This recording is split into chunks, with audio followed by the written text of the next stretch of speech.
Bo here from cg-scapes, and I hope you're having a wonderful day. I'm just here to talk about Alembic files and also something that we're going to be incorporating in all of our future kits, and we're actually going to add them into the last Texas Biomes kit, which is animation. So I just wanted to show you how to set that up in Unreal Engine. So let's go to File and then New Level. And we'll just do a blank level and don't save. And so here we are. So the main things that you want to look for when it comes to Alembic files is you want to make sure that in your plugins you have Alembic importer enabled, and then also the geometry cache. So, and this is really helpful just to store the actual animation on your hard drive. So, and then kind of stream it through Unreal Engine. So there you go. So that's those things, and then it's going to ask you to restart. So do that, and then come back and create a new level. So all you have to do is go to import and select your Alembic file, your .abc file.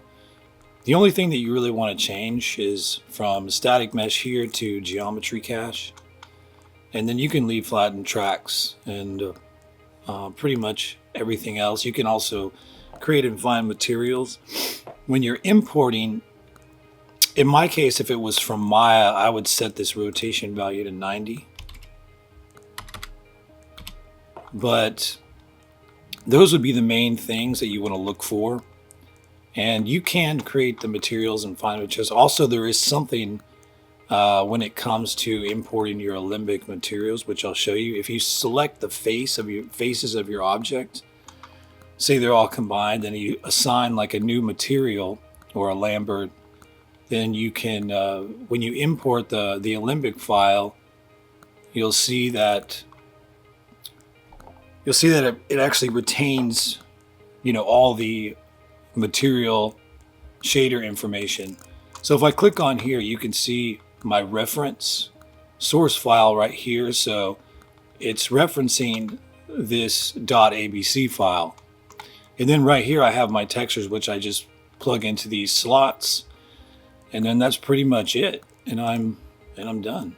And so now if I go back into my folder for this water oak, I can basically drag out base here and then go to the branches that are animated. First, we're going to take it and we're going to go to the, before we do that, let's just zero out the transform values. So let's do that, and then we'll take these animated leaves and branches and stuff, and we'll just drag those out, and we'll also zero out the transforms for that. So there you go.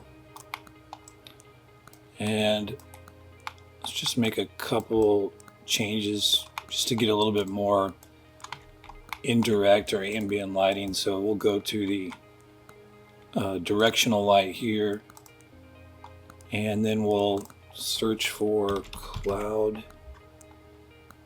cast cloud shadows. So we can create sort of like a softer shadows and lighter shadows, and kind of get something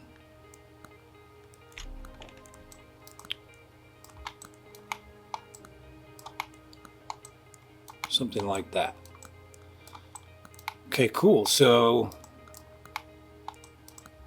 you can kind of see everything, and what we want to do is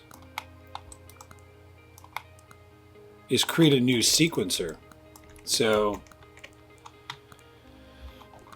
if you go into your folder, wherever your asset is, and if you right click, you can go to the cinematics tab and then level sequences right here.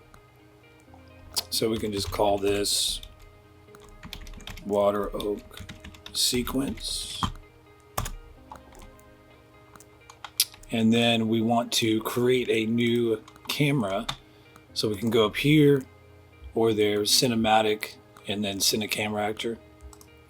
So, and what we can do is, if we right click on this camera, say snap object to view.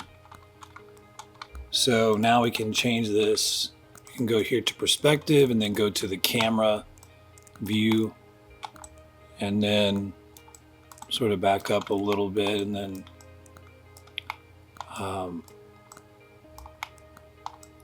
you know, something like that. Or you could just change the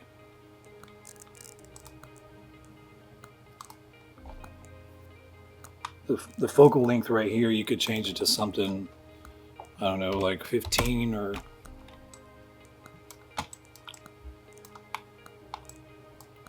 something like that. And then yeah, then we want to go to the sequencer and we want to click on this. And you'll see it right here.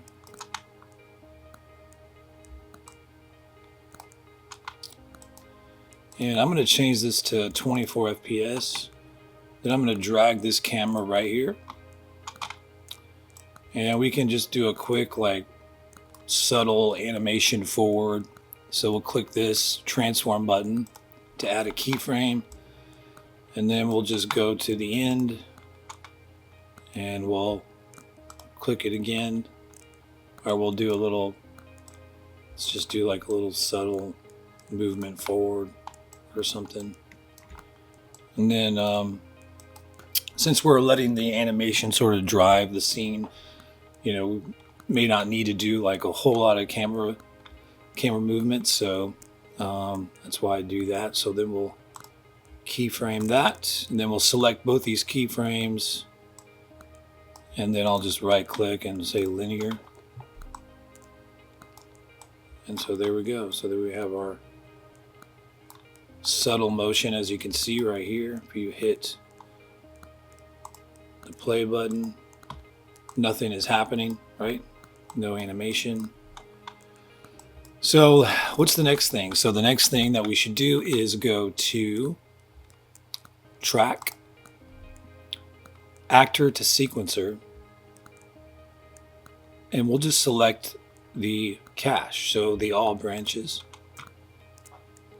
So now that it's in here, you can select track and then go to geometry cache and select that. And you see it's added the track to the actual timeline here. You can offset this any way you want. Like say you have a bunch of different variations of the tree. You can actually kind of start to see it like move, and if you have a bunch of these, like I said, you can offset them on your timeline so that not all the animation looks similar, and there's plenty of room to play with. So yeah, we could just put it somewhere, and then once we go into our actual camera by clicking this, we can start to play this back and see what it looks like. So let's do that. I'm just going to move this out of the way real quick, and there you go. What we're going to be doing is adding animation to all of the collections that we have, like the trees that we currently sell, and then we have a lot of other new exciting things coming soon. Just creating different world building assets and things that are, you know, hopefully can help you in the future. Well, anyway, my name is Bo, and from cg-scapes and thank you so much for taking the time, and I'll see you in the next one.